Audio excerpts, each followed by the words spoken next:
Bom, posso fazer diferentes combinações dessas partículas, né? Ou será que existe um único tipo de átomo, né? Uma única combinação possível para essas três partículas? Na verdade, sim, na natureza existem inúmeras combinações possíveis para essas três partículas subatômicas, né? Nós chamamos de átomo quando nós temos numa determinada partícula o mesmo número de prótons e elétrons. Então, essa é a característica de um átomo. O átomo ele é sempre neutro, né?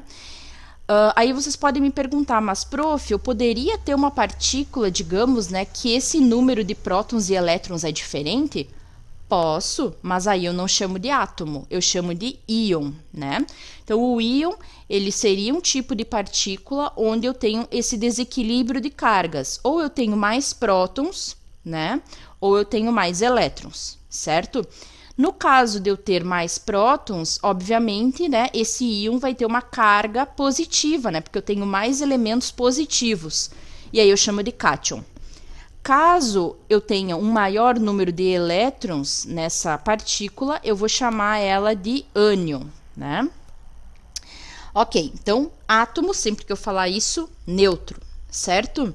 Na tabela periódica, né, a gente sempre está falando de átomos aqui, né? Então, sempre que eu tiver uma informação na tabela periódica do número de prótons de um elemento químico, vocês já devem, né, ter o conhecimento que esse é o mesmo número de elétrons daquele átomo, ok? Daquele elemento. Bom, esses átomos, né, como eu disse, existe a possibilidade de inúmeras combinações, tá? Por causa disso, nós classificamos eles em três classes distintas, né? Então, nós podemos dizer que os átomos, eles são isótopos entre si, isótonos ou isóbaros. O que isso significa? Quando dois ou mais átomos, né, são isótopos, significa que eles têm o mesmo número de prótons. Então, imaginem, na natureza existem infinitos átomos, quando, coincidentemente, vários átomos têm o mesmo número de prótons, a gente diz que eles são isótopos entre si, tá? Agora, imaginem que de todos esses átomos que existem, existe a possibilidade também, né, de muitos deles terem, coincidentemente, o mesmo número de nêutrons. Aí, nesse caso, nós dizemos que eles são isótonos entre si. E também existe a possibilidade de nós termos vários átomos que possuem a mesma massa, mesmo número de massa, né? Nesse caso, nós vamos dizer que esses átomos são isóbaros, ok? Disso aqui, o que é importante? Bom, tenho que lembrar que o mesmo número de prótons significa, a abreviação disso, a letra Z. Então, anotem aí. E que o mesmo número de massa é a letra A. Tá? A gente vai utilizar essas informações posteriormente, então anotem. Dessas três classes aqui, nós temos uma que é a mais importante de todas para nós aqui na química, que são os átomos que são isótopos, tá? Por que eu digo que eles são os mais importantes? Porque são os isótopos, né, que caracterizam um elemento químico, né? O que eu quero dizer com isso, tá?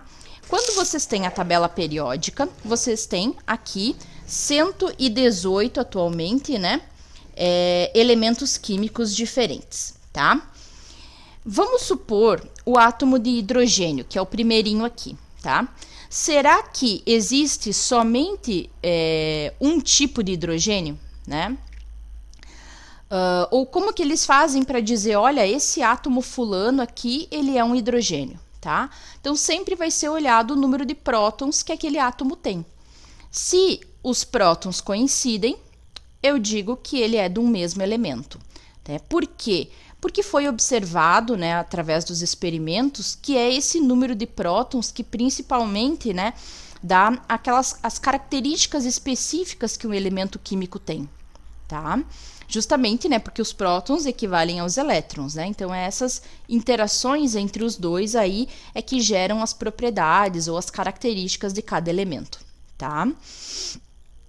Então, um hidrogênio, né, ou todos os hidrogênios vão ter somente um próton. Todos os carbonos, por exemplo, vão ter 6 prótons, ok? Se eu mudo o próton, eu mudo o tipo de elemento químico que eu estou me referindo. Então, vamos lá. Olhem só. Na tabelinha de vocês, se vocês pegarem lá, tá? Vocês vão ter, então, os quadradinhos aqui que equivalem a cada elemento químico. Vocês têm o símbolo do elemento no meio, o nome, geralmente, do elemento, né? Pode ser que algumas tabelas não tenham. E vocês têm, pelo menos, 2 informações muito importantes. Uma delas é aquela que a gente chamou de A, número de massa do átomo, né? Ou seja, a massa equivalente, por exemplo, à massa relativa daquele átomo. E 2, nós temos aquele valor de Z. Z é um número atômico, ou seja, o número de prótons, né? Então, como eu disse para vocês, os prótons são o que caracteriza o átomo, por isso que a gente chama número atômico, tá? Aqui, nessa tabela que eu forneci para vocês, tá? Nós temos o seguinte, em cima, o número atômico e embaixo o número de massa, tá? Às vezes, em algumas tabelas está ao contrário. Como que vocês vão saber, né? Sempre os valores maiores são o número de massa, né? Então, se em um dos elementos embaixo tiver um número maior, significa que todo mundo que está embaixo são os números de massa e em cima os atômicos, né? Ou vice-versa, tá? Por que eu sei que é o maior? Justamente porque é a soma de prótons e nêutrons, certo? Então, além de nós termos o valor desse número atômico, que no caso do hidrogênio é 1, significa que todo hidrogênio tem um próton e um elétron. Todo carbono tem 6 prótons e 6 elétrons. Vejam as massas aqui, né? Vejam que essas massas nem sempre, não são em todas as tabelas, tá? Mas geralmente elas aparecem com valores decimais. Aí vocês podem me perguntar, mas prof, não era só somar os números de prótons e nêutrons? Como é que vai dar número decimal, né? Isso tem a ver com o que a gente chama de abundância daquele elemento na natureza, tá? Então, como eu disse para vocês, todos os átomos de hidrogênio têm um próton, certo? Mas não significa que todos vão ter o mesmo número de nêutrons. Essa que é a questão, né? Então, por exemplo, aqui, ó, quais são os principais isótopos que nós temos do hidrogênio? Ou seja, tipos de hidrogênio, pode-se dizer assim. Nós temos um que nós chamamos de prótio, né? Ele tem somente um próton e um elétron. Nós temos o deutério, que tem o mesmo próton e o mesmo elétron, obviamente, mas também tem um nêutron. E nós temos o trítio, que aí vai ter 2 nêutrons, né? Por esse motivo, vejam que as massas são 1, 2 e 3, né? Então, a gente representa aqui, ó, H1, H2 e H3, né? E aí, é claro, você não vai fazer simplesmente a média desses valores, você vai ver qual deles existe em mais quantidade na natureza. Isso é a abundância, né? Então, o que se observa na natureza? Que o primeiro, o prótio, né? 99,98% dos hidrogênios são desse tipo, né? Então, é óbvio que a massa vai ser muito perto de 1. Né? Vai ser um pouquinho maior? Sim, por quê? Porque eu tenho um pouquinho dos outros que são mais pesados, tá? Então, é por isso que os valores são decimais.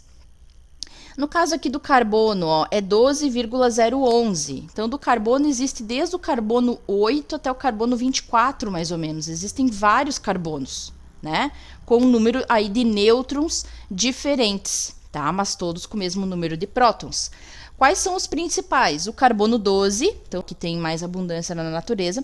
Nós temos o carbono 13 e temos o que a gente chama lá de carbono 14, que é aquele utilizado para datação, né? Tá? O que mais que nós temos aqui, ou podemos ter de informações relevantes, né? Aqui em cima, pode ser que alguma tabela que vocês encontrem tenha vários valorizinhos assim. Isso aqui é a configuração eletrônica, ou seja, aqueles elétrons ali, eles estão dispostos, como a gente vai aprender, em camadas, né, ou níveis e subníveis de energia, né? E aqui nada mais é a representação de quantos elétrons eu tenho e como que eles estão distribuídos nessas camadas de energia do átomo, tá? Que é o que a gente chama de configuração eletrônica.